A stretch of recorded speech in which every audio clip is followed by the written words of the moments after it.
नमस्कार दोस्तों, स्वागत है आपका नॉलेज गेन में। और मेरे साथ पढ़ रहे हैं आप पॉलिटी का एक बहुत ही सुंदर चैप्टर, भारत का संवैधानिक इतिहास। और संवैधानिक इतिहास में हमने पढ़ लिया था, सबसे पहले हमने शुरुआत की थी 1773 के रेगुलेटिंग एक्ट से। फिर उसके बाद में हमने पढ़ा था 1781 का एक्ट ऑफ सेटलमेंट। उसके बाद में अब हम पढ़ रहे हैं 1784 का पिट्स इंडिया एक्ट। जो 1773 में जो कमी रह गई उनको सुधारने के लिए प्रयास 1781 में किया गया। इससे और ज़्यादा अच्छा प्रयास सुधारने के लिए पिट्स इंडिया एक्ट में किया गया। तो आइए देखते हैं पिट्स इंडिया एक्ट आखिरकार क्या था। देखिए, सबसे पहले हम परिचय देते हैं। तो पिट्स इंडिया एक्ट क्या है? पिट्स इंडिया एक्ट 1784 ब्रिटिश संसद द्वारा पारित एक महत्वपूर्ण अधिनियम था, जिसे तत्कालीन प्रधानमंत्री, उस समय के प्रधानमंत्री विलियम पिट द यंगर के नाम से जाना जाता था, इसलिए इसे पिट्स इंडिया एक्ट कहते हैं। प्रधानमंत्री उस समय इंग्लैंड में थे जो पिट द यंगर थे। इस प्रभावी मुख्य उद्देश्य ईस्ट इंडिया कंपनी पर ब्रिटिश सरकार का प्रभावी नियंत्रण स्थापित करना था। जो यहाँ पर कंपनी थी ईस्ट इंडिया कंपनी, उस पर जो ब्रिटिश सरकार थी उसका नियंत्रण स्थापित करना इसका मुख्य उद्देश्य था। भारत के प्रशासन को अधिक उत्तरदायी बनाना था। यह अधिनियम रेगुलेटिंग एक्ट 1773 की कमियों को दूर करने के लिए लाया गया था। 1781 भी लाया गया था, लेकिन 81 में इतनी ज्यादा सुधार नहीं किया गया था। उसमें तो केवल क्या है, गवर्नर की शक्तियों को, सुप्रीम कोर्ट की शक्तियों को कम कर दिया गया, गवर्नर की शक्तियों को बढ़ा दिया गया। लेकिन इसमें थोड़ा सा विस्तार से अच्छी तरह ध्यान दिया गया। तो हम देखते हैं इसकी ऐतिहासिक पृष्ठभूमि क्या थी कि जो रेगुलेटिंग एक्ट 1773 की समस्याएं थी उनको दूर करना, गवर्नर जनरल और परिषद में लगातार जो संघर्ष हो रहा था उनको दूर करना, सुप्रीम कोर्ट और कार्यपालिका के बीच अधिकार विवाद था उनको दूर करना था, ईस्ट इंडिया कंपनी में जो भ्रष्टाचार हो रहा था उसको भी दूर करना था, क्योंकि सारे कर्मचारी भ्रष्ट हो गए थे, खुद का घर बना रहे थे। ब्रिटिश सरकार का नियंत्रण कमजोर था, अब जो कंपनी थी उस पर नियंत्रण नहीं हो रहा था। भारत में युद्ध और कूटनीति पर कंपनी का मनमाना व्यवहार चल रहा था, उसको भी नियंत्रण करना था। इन समस्याओं के कारण ब्रिटिश संसद ने यह अधिनियम पारित किया। जो ये समस्याएं थी सारी, इनको दूर करने के लिए 1784 का पिट्स इंडिया एक्ट लाया गया। तो इसमें हम देखते हैं क्या क्या इसका प्रावधान था, मतलब क्या क्या इसके महत्व थे। तो सबसे पहले जो पिट्स इंडिया एक्ट को जो लागू किया, ये भारतीय इतिहास का एक निर्णायक मोड़ साबित हुआ। कैसे? क्योंकि कंपनी के राजनीतिक कार्यों पर ब्रिटिश सरकार थी उसका प्रत्यक्ष नियंत्रण स्थापित हो गया। मतलब पहले तो कंपनी पर नियंत्रण नहीं था ब्रिटिश सरकार का, लेकिन अब डायरेक्ट ब्रिटिश सरकार का नियंत्रण स्थापित हो गया। और भारत के प्रशासन में द्वैध नियंत्रण की व्यवस्था शुरू हो गई, ड्यूअल कंट्रोल की। अब भारत के प्रशासन पर कैसे, एक तो कंपनी का प्रशासन होगा, ऊपर से डायरेक्ट ब्रिटिश लोगों का, ब्रिटिश सरकार का जो था वो नियंत्रण होगा। तो द्वैध शासन व्यवस्था स्थापित हो गई। अब भारत में पहली बार स्पष्ट रूप से ब्रिटिश साम्राज्य के अधीन के रूप में देखा जाने लगा, क्योंकि ब्रिटिश सरकार डायरेक्ट शासन करने लग गई। केंद्रीयकरण को जो प्रक्रिया थी उसको बल मिल गया।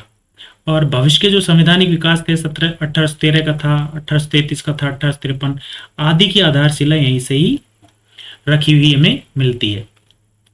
इसके प्रमुख प्रावधान थे वो क्या थे? तो प्रावधान में सबसे पहला था कि बोर्ड ऑफ कंट्रोल। सबसे पहले तो बोर्ड ऑफ कंट्रोल बनाई गई,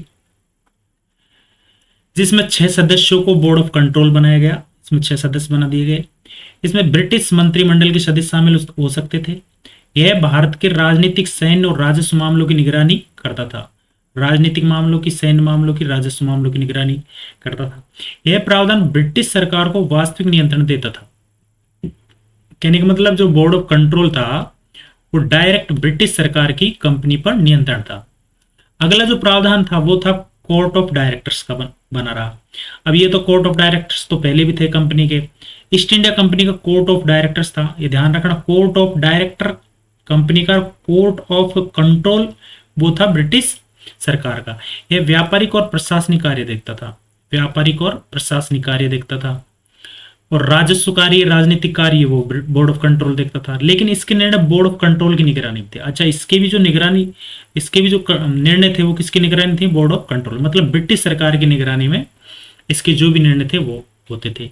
अगला जो इसमें प्रावधान था वो द्वैध नियंत्रण का था, जो भी बताया कि एक तो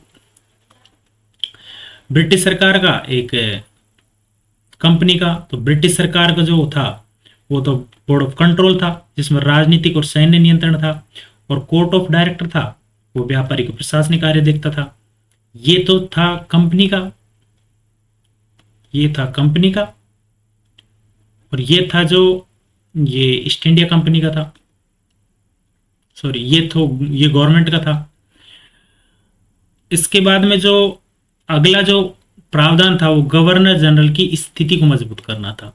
जो भारतीय गवर्नर जनरल थे वारेन हेस्टिंग्स, उसकी स्थिति को मजबूत करना था। कैसे? बंगाल के गवर्नर जनरल को अन्य प्रेसिडेंसियों जैसे बंबई, मद्रास पर अधिक नियंत्रण मिला। इससे प्रशासनिक केंद्रीकरण बढ़ा, इसकी स्थिति मजबूत कर दी।